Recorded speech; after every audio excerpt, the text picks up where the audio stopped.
Grey drizzle owns the slipway. Tarry planks are tacky with dew. Gulls test the fish buckets like auditors. The whale rib rack for horns stands along the ale bench, bleached and patient. You are the newest harbor, warden's helper on ale watch, stake bag on your hip, a coil of bench cord in your fist, tally stick, and a pot of red ochre that will make friends or enemies depending on your wrist. If you like watching a rule make boats leave on time without anyone needing to shout, walk with me. Tap subscribe and ring the bell. We'll set a line that turns ale into order and brag into silence. Orders are plain because consequences aren't. Peg a cord along the ale bench. Hang the hornboard, rounds, not rants in letters fishermen can read from a shrug away. Check the crew list. Post the ban, no boasts before rowing. A farm lad mutters for courage, saying you'll row faster makes you row faster. The law speaker points his staff toward a chief who cost a tide last month boasting of 5-oar pulls. Make the silence matter. You kneel on the slick plank and draw the first chalk line down the bench edge. Peg taps, tap tap, turn, tap.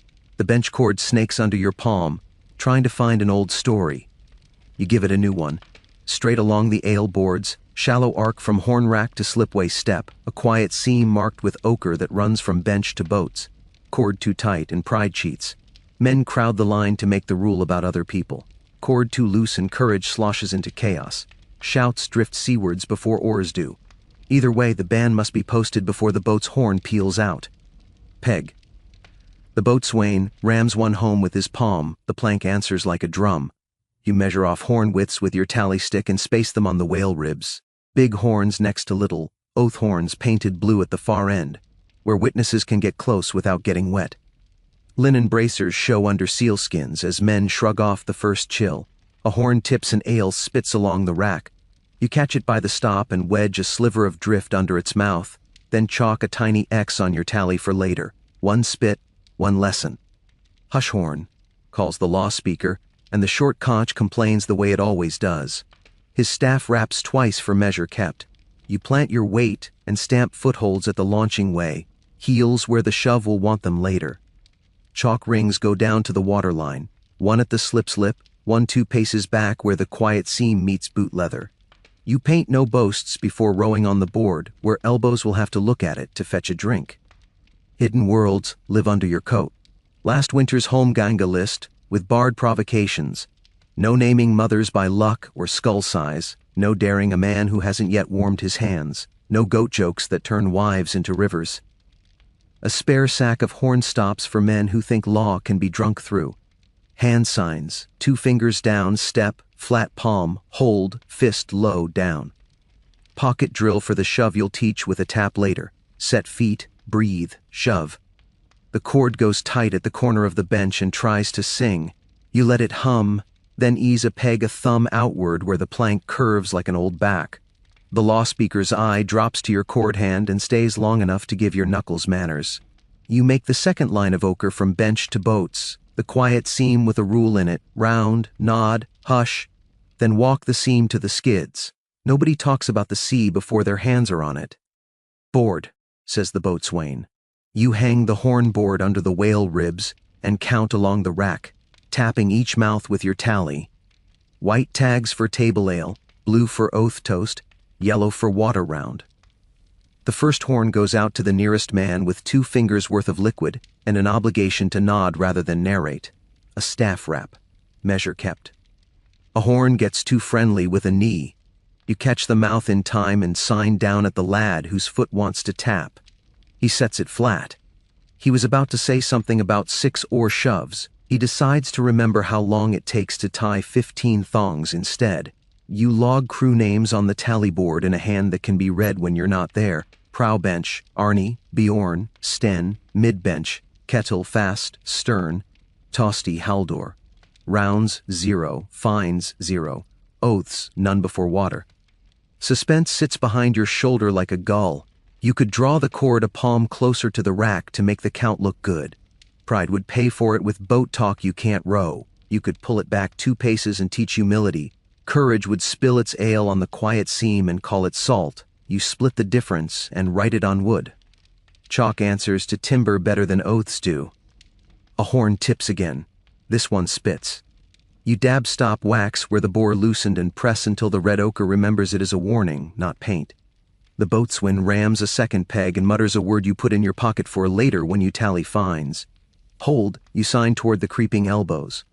Hands go wide, nobody reaches across the cord while your chalk is still talking. A farm lad tries the thesis he brought. Saying you'll row faster makes you row faster. Saying you'll drown slower makes it so.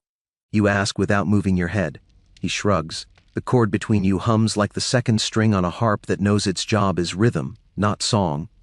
Facts become sounds. Peg taps in mist. Staff raps for measure kept. The hush horn's curt complaint. Wax blocks thudding for straps. Chalk whispering into plank grain rings to the waterline. Somewhere a gull insists on being a critic. You log verse count 0 on the tally, because the scalds don't own this morning, ale does. 2 fingers per round, 3 rounds per bench, then water and walk. You set the quiet seam with ochre dots from horn rack to skids, and teach it to the first 3 benches with your hands. Step, hold, down you sign. Step into the seam when your horn is poured. Hold your mouth, down your ale, go. You point to the chalk at the slip's lip. Set feet, breathe, shove. The law speaker's staff raps once for the drill you just stole from the oar captains and sold to the benches. The chief who cost a tide last month stares at the board. His mouth wants to be a helm. He presses it flat.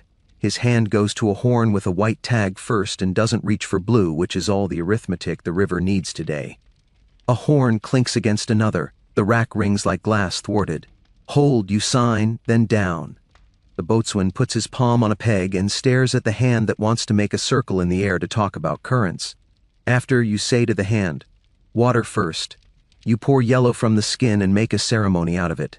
The lad who disliked rules discovers he is good at drinking the exact water he is told to drink. It becomes a skill he might brag about when the oars are on the tholes and not a minute before. Hidden lists move under your coat. The home ganga sheet with barred provocations gets a thumb. Today's provocations are banned before they arrive. No boasting about shoves. No calling your neighbor a goat, unless the goat is in the pen and can argue. Your spare horn stops make 3 friends. Your chalk finds fine a FT, leaned across cord because a man tried to gift his pride to a neighbor, and you caught the elbow with your staff. The hush horn blows again, a low note made for morning. You see the cord slacken a breath under your hand, not the rope, the men. You tug once. The line obeys because chalk has taught it to. You bring the bench cord all the way to the skids, then lay the last ring at the waterline where boots will belong. Your quiet seam blooms, a path down which men carry their silence to the work. If it were your slipway, if a chief had cost a tide boasting of 5 oar pulls, how would you set the first? Round, water round first, or oath round first? Put your vote and where you're watching from below. I read them when the ochre dries on my knuckles and the hush horn asks if the cord belongs on the plank again. You pace the length once more. Pegs sit like tame teeth. The cord hums with attention, not appetite. The hornboard hangs where elbows must read it. The staff raps twice for measure kept. The boat's horn will soon peel out. When it does, the path from bench to boats will be painted in chalk and silence. You plant your heel at the lip, breathe the river, and tap the lad at the prow with your staff. Set feet, breathe, shove. The rest of the morning will argue with water. Your job was to make it argue with nothing else. Dew takes the slipway and treats it like its own. The bench cord is cold in your palm, pegs knock a little tune your wrist knows by heart. Routine is the law that makes tides keep promises. Before sun, peg the cord. Tap, tap, turn, tap. Run it true. No swales for pride to pool in. No proud humps for stories to trip over. Chalk the slipway rings. 1 at the skids, 1 2 paces back, 1 at the waterline where boots must remember to shut up and push. The whale rib horn rack gets its morning. Big mouths checked for stops. Blue tag oath horns hung last. Yellow tag water horns nearest the cord. Wax blocks thud on the plank. Straps get rubbed like they'll be asked for cents in a moment. Dry strap first replace Saturday slack after last winter's horn that leapt out of a wet fist and made mischief. At the horn, pour, nod, hush. At the launch, red, post tally, pace to boats. At lull, swap frayed horn straps for waxed, String a laundry rope between uprights to air spare cloaks and mitts. You draft the rota in neat chalk, hornminders forward. Hands that pour 2 fingers without decorating the tail, hush staffs to the lanes. 1 per seam to wrap measure kept into elbows. Reserves to the stern gang to widen when ordered. The law speaker's stylus whispers your 4 verbs into wax again. Pegged, poured, hushed, set by. Your job in the hour is order without sermon. Set the pouring sequence, prow bench first, stern last, mid in between, then water round, then walk. Tie-colored tags on horns where a glance does the work of a speech, white for table ale, blue for oath toast, yellow for water round. The tally stick lays grooves as honest as the tide. White, white, white, yellow, pace, white, white, blue, witnesses only, hush, pace. Suspense arrives in human shoes. The provost appears with a small book that wants to be a conscience, and boots that won't learn the seam. Inspection, he says, rehearsed, eye on the cord, as if his word makes lines true. Let him through, and you stir gossip. They're cooking the pores. Bar him, and he leaves with the same sentence, salted to taste. Either way, the tide won't wait. You scrape a peg tip across the plank, threshold only, and hand him your crew book instead. Posted, read. Water first, you say. He leans, finds dew and chalk and no theater and becomes scenery without suing for a role. Someday always tips an ink pot. Today it chooses your crew book. You jam your wrist under the flood and save the page that counts. Prow, mid, stern, round 1, round 2. 3 names drown, your head writes them back, while your hand blots and your mouth moves 2 benches with finger signs. Step, hold, down. So the cord stays an idea rather than a weapon. 2 benches swap places. Habit outruns instruction. You redress the ring in shadow while a lantern crawls closer, moving men by pair and pegs so nobody loses their temper finding out you were right. The horn peals for mark. Hush rides it down the bench. Peg taps quiet themselves. You pour white into the first horn and watch the nod. Not a speech, not a grin, not a plan. The boatswain's palm lands on a peg like a period at the end of someone else's sentence. The law speaker's staff raps once for measure kept. A friar palms you a chit from the alderman, wax confusing Polish for law. Opened by order, the face lies. Closer cord for a certain tent, the whisper means. You put it in the drawer that kills paper gently and walk the rope with your eye, straight as the morning's spine. A porter tries to rent extra heads, bigger horns to a chief whose mouth has always thought size equals dignity. Your look performs arithmetic he's never liked. He remembers a different sum. White, white, white, yellow, paste to boats. Wax straps don't slip. Water first, you say without moving your teeth. Men obey because the cord and the chalk took away their other choices. Blue only when the witnesses put their fingers on the horn. Oath verse is a tool, not seasoning. Horn thuds. Peg taps. The hush drapes itself where elbows would rather brag. A boy forgets and fills his chest for a claim. You tap his shoulder with your staff. Set feet. Breathe. Shove. You give him the pocket drill in the quiet seam. He looks at the chalk ring by the skids and forgives himself his opinion. The boats remember how to be boats. Read. The horn peals for the launch. You post the tally where boots have to step past it. Rounds poured, water taken, fines set by. You pace the seam to the boats, counting steps for the law speaker who prefers numbers to stories. 2 fingers, 3 rounds, water, walk. You recite like a catechism that only saves tides. Behind you, staff raps keep elbows from inventing tribes. Corruption keeps its regulars. A cousin shows a forged open by order for closer cord. The seal smells like pocket. Your palm flattens it until it learns to be furniture. Your second, secret slate burns against your ribs. 3 chiefs who never stand water round. You erase one name because last night he took yellow without looking for eyes to see him. The other 2 you carry into tomorrow like a thorn you intend to pluck when you've earned the grip. Laundry rope lifts spare cloaks to stop excuses. Wax blocks thud again. Dry strap first, you hear from 3 benches you weren't standing near. A good law travels on other people's breath. If a provost wants inside the cord to quiet rumor, would you let him inside inspection or keep him threshold only? Put your vote and where you're watching from below. I count them when the ochre dries on my knuckles, and the bench cord asks whether it belongs on the plank again. By mid-morning, the routine has trained the tide. Pegs sit like tame teeth. The cord hums with attention, not appetite. Hornboard hangs where elbows have to read it. The hush horn blows and nobody flinches. You notch the last tally groove, poured, hushed, set by, and look down the seam you painted at first light. Men carry their silence to the skids like it was a thing they were proud of not spilling. The boats push out on time. The day will argue with wind and wave, but not with itself. Frost kisses the horn rack. Thaw wakes beneath the skids. Ink in your well goes sulky and pretends the morning can't start without it. You warm wax for a stiff strap between thumb and forefinger until it remembers to be useful.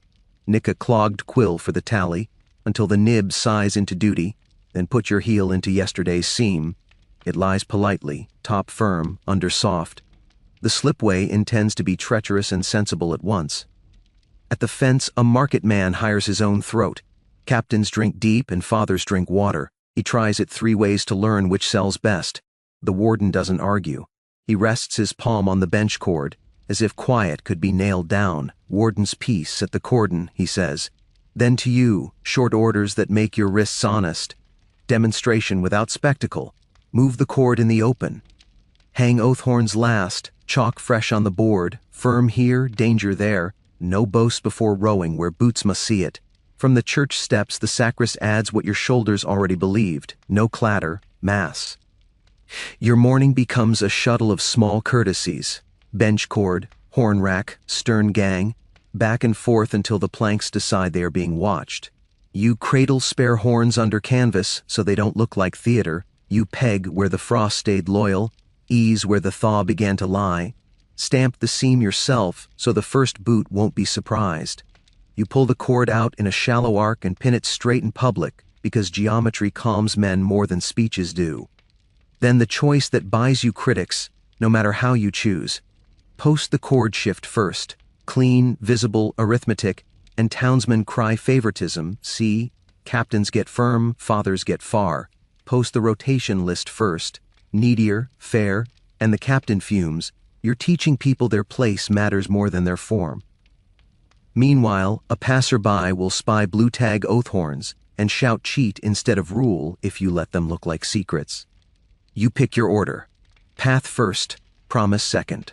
Cord moved in the open, peg taps, cord hums, chalk rings down the seam, rotation posted immediately after, near benches, far benches, yellow water round where it belongs.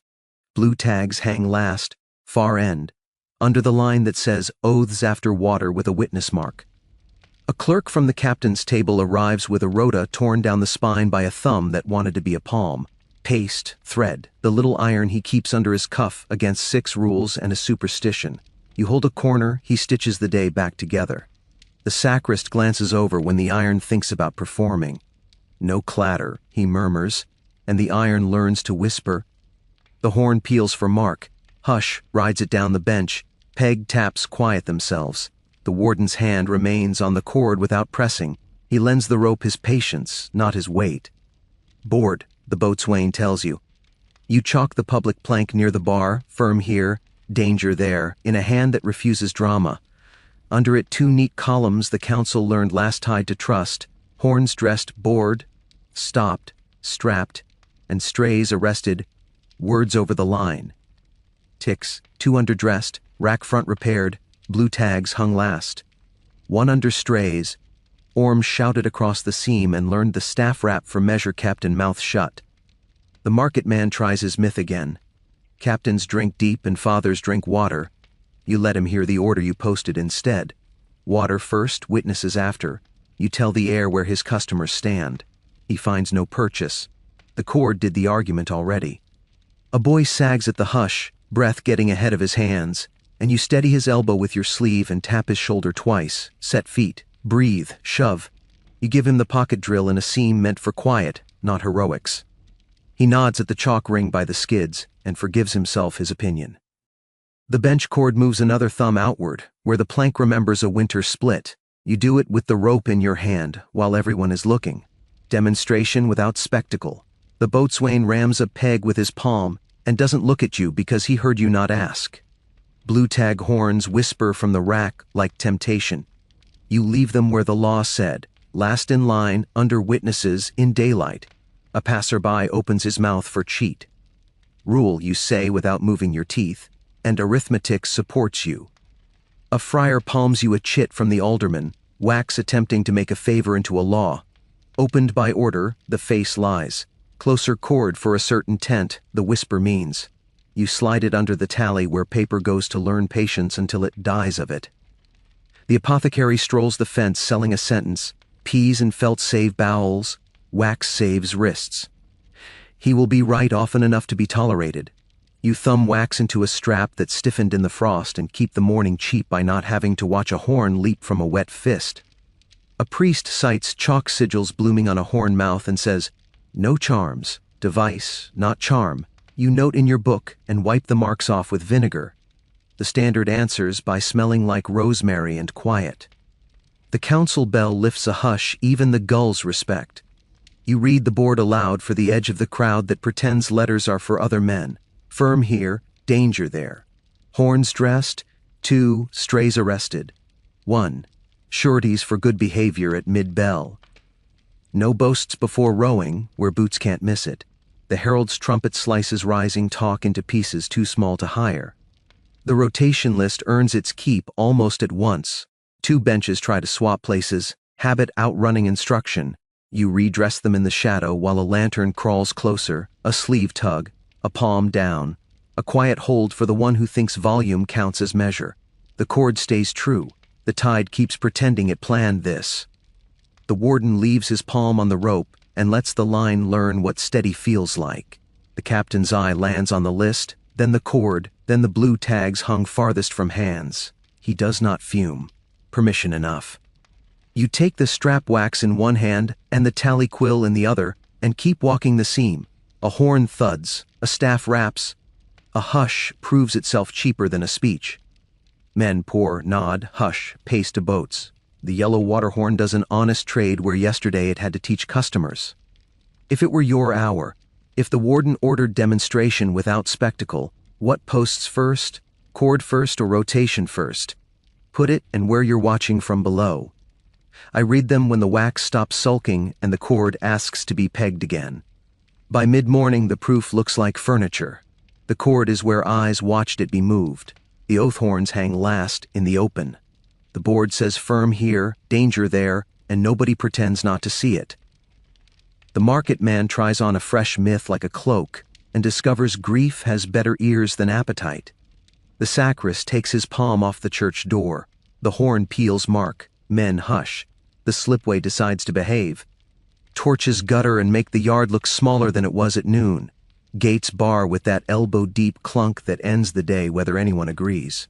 Word keeps its own hours and hires a chorus as it slips past the rope. Blind rounds. Favored fletch. The square likes a rhyme when it thinks it was cheated of a nearer chord. Inside, the hall meets by candle to do what halls are good for, turn mockery into policy. The beadle taps your plank twice with a stick that believes it writes law. Copy fair, copy fast, flawless. You square the sheet. The quill behaves because your hand has learned not to consult your feelings. Public notice, quiet passage to and from the cord. You write it where boots will have to read it before mouths can improvise. Fines, called alms to keep peace with ears, for broken pegs and barred boasts. Novice bench dressed first. On paper, orders to post days range, wind, and water round at dawn so rumor wakes up unemployed. You leave small doors the town needs to breathe. Save collapse, save fever, save order under strain. Sand hisses, the line goes matte. Before it dries, a flare blooms in the shed. Orange climbs quicker than good sense. You and 2 boys are already moving. Buckets arrive in your hands like they were born there. Wet wool hisses on embered planks and the line at the gate forgets its lyrics long enough to watch flame learn manners. Rosemary and vinegar go back to their quieter work of smelling like discipline. Back at the plank, the beetle plants a knuckle in your margin. A small slip slides under your thumb with the practiced innocence of a profitable sin. Keep this quiet, the neat hand says. You tuck it under the ledger and rest your palm until paper remembers filing is a kind of death. Omit it forever, your bone tells your nerve sits. A coin rings on your plank and refuses to shine. The dead carrier's sister stands with shoulders like broom handles and a voice built to carry 5 words. Save the sick from far marks. Not loud, truer than the jeer outside. You point your pen at the clause that teaches exceptions not to breed and write what the slipway needed to learn. Sick and novice on close chord in foul wind, far only on clear. The beetle coughs at the line that will cost him a friend. You keep the curve of the S steady as if dignity could be written into vowels. Under the guest loft, a trap yawns. Men step down with private purses and come up with lighter pockets and better stories. Extra pegs, extra horns. A porter has discovered he likes counting with his palm. You lift the hatch with a peg just enough to count and close it on a promise your shoulder can pay for in the morning. 2 more pegs gone than posted. 2 fewer horns returned than sworn. The cellarer's hand lands on your shoulder with the weight of a nail. Make it wood, his thumb says. You nod. Boards can learn policy. You carry the fresh notice to the bar. Key rings stacked like teeth on the bailiff's belt chatter when the cartwheel squeals its old grievance and then purrs after someone shames it with grease. You nail the paper where hands can't pretend they weren't told. A drum under the board gives the words a spine. Suspense settles behind you like a gull. If the jeers aren't answered, the outer bar will try to be a song. If you answer wrong, your name slides onto the stone the clerk keeps oiled, to be silenced. Either way, the tide won't wait, and the company needs a dawn more than your pride. Inside, tallies of peg immersements line up under your pencil, recognizances with awkward crosses shiver into the docket. Some firm, some sideways, some made by hands that prefer tools to pens. Rosemary and vinegar steam lift the room's patience a half-inch. The astrologer drifts in, declares the hour lucky if men stop talking, then pushes the lucky hour forward with his thumb when clouds thicken. Nobody pays him. He pretends the sky did. A patron's runner offers a folded chit with wax that confuses polish for law. Open by order, it claims, chin high at your margin. You set it under the same palm that smothered the beetle's slip and let paper learn to die politely. Now the contested name. It warms your pocket like a small stove. A chief whose cousin stands too often under the arch with the steward expects the close chord rotation like it were inheritance. He doesn't belong there. Another name does, the convalescent who stitched a butt in sleet without being told, the oar hand whose water round steadied 3 benches. Erase or obey. Unlock or relock. You lay the bad name on the plank over the rosemary tack and let friction pretend to be fate. You set him aside. You write the other in a hand the slipway has learned to trust and punish. Your handwriting is where mercy lives. The company will teach you later what it costs to be recognized by your letters. The beetle's cough finally locates the line that will make him defend you to men who look like his friends. The warden signs with the letter that doesn't blush. The captain scans the page, prefers arithmetic to adjectives, and nods toward the board. A friar palms you a chit from the alderman. You let him watch you file it in the drawer where paper goes to learn that patience is fatal. You return to the trap and ask the dark for arithmetic. Extra pegs? Extra horns? The porter's smile loses a tooth. You count again. 2 more gone than posted. 2 fewer returned than sworn. The cellarer's thumb presses your shoulder like a promise with hardware. Make it wood, you nod. Morning will learn carpentry. The outer bar leans again, and a herald's trumpet cuts the sound into pieces too small to hire. You read the notice aloud because policy grows up when it hears itself. Quiet passage.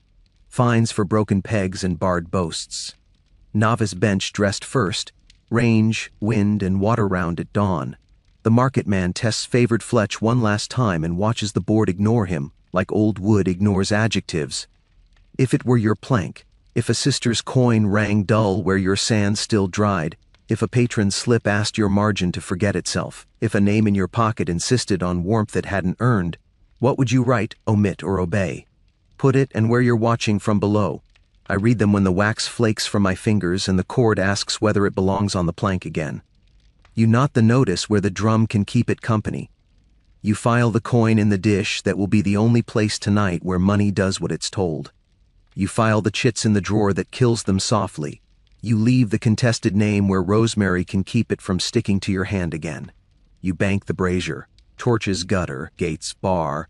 The hall smells like ink that decided to be honest and smoke that learned restraint. Outside, a company is learning quiet rules by cord and chalk instead of boast. That is the price of silence on paper, and the tide will keep the bargain. Dawn unlatches the yard. Trumpets wet their lips. Drums remember yesterday's beat and lend it back to a square that hasn't earned music yet. The velvet voice climbs its crate by the bar and nails the hour to the cord. His Grace commends those who kept quiet order on the cord. Ranges are chalked because a bargain in ink said they must be. Windows stand open not from virtue, but because a rule learned how to turn air into policy. The brazier glows the way a good tool glows, only because the order allowed it, not because anyone needs to admire it. The market man with the myth strides past the fence free as air, trying out a new sentence on the morning and deciding to save it for a paying crowd. A midwife's lintel wears a yellow tag instead of red. Someone wrote the exception, and someone else obeyed it. Near the cooper's stall, a widow folds to the cobbles. Two strangers make a chair of their hands and lift her, as if the city had rehearsed it, which it has. The velvet voice finishes the page. People accept being commended because it costs them nothing at this hour. Your errands carry edges. You are final witness and courier of consequences. First, duplicate to the warden, quiet passage to and from the cord, fines called alms to keep peace with ears for broken pegs and barred boasts, novice bench dressed first, day's range, wind, and water round to be posted at dawn. He signs with the letter that doesn't blush and gives you the small look you've been earning all week. I saw. Second duplicate to the captain, the dry rota, the seam stitched by the clerk's little iron, the tally, horns dressed, strays arrested. Arithmetic she prefers to adjectives. She nods and spares you both a speech. Third to the guild, hung where money pretends to learn manners, a snowfall of paper that settles dust without cleaning blood. Over yesterday's shut-ups for false oath, a muster sheet for the king's levy is pinned, wide as appetite. Names begin to bud at the bottom where pride and debt keep their appointment. You finally understand what band boasts bought, not glamour, but obedience. Not luxury, but lanes that move, bellies steady, boats that launch on time, and a harvest of men promised for later, because a straight cord is useful to more than ships. The dry rota hangs over the board, close cord, far cord, dry strap first, with the calm you wished for last week. Vinegar coins clink in ladles at the chest, chests of fines groan into carts and purr after somebody shames the wheels with grease. A parchment marked misadventure for a slip at wet flags goes into the docket, a lie with a warm heart that keeps the morning cheap. The last rosemary bundle smolders to ash. The priest who warned off charms chalked on horns watches it die and decides to respect devices publicly for a week. Then your coat remembers it has a drawer. The secret slate of spared rotations. The 3 chiefs who didn't take their water round because you decided luck owed them interest. The side list of cords you tightened against orders in the cold hour when thaw lied under frost and sense outranked command. Leak, burn, or file. You hold both like hot bread. Leak would be honest and brief. You would be too. It would splash in the square like a good sin and die when nobody could afford to adopt it. Burn would be quick and teach you nothing but how to run colder. File is the story this corner survives by. Proof where questions with hats can find it, nowhere near mouths with errands. You slide slate and list into the drawer under the ledger and listen for the click that promises a better hour will be allowed to ask you why. File. The steward finds you as enamel always does. He offers a badge to mark more wisely, as if clarity were a party trick you refuse to perform. The guildmaster occupies the shade near your shoulder and offers sanctuary till the pest passes, the sort of dangerous kindness that fits under a cloak. The warden passes and gives you what he does best in your direction, not nothing, not much. I saw. You answer all 3 with what you own. Keys, cord, brazier, silence. Here, your wrists say. You keep your post. Public reading by the bar begins again because Velvet likes 3s. The drum puts a spine under the notice. The captain's clerk flits in to finger the knot on the rota, decides it will hold, and vanishes before the market man can hire his breath.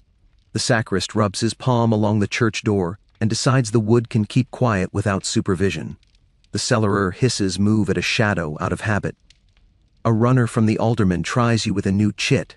Open by order. The wax whispers in a humbler tone than yesterday's. You rest it under your palm and let your hand decide. Omit. You chalk a dot on your wrist to remind yourself who deserves your braver voice later, the novice whose lane you dressed in sleet, and the oar hand whose cord you tightened against orders.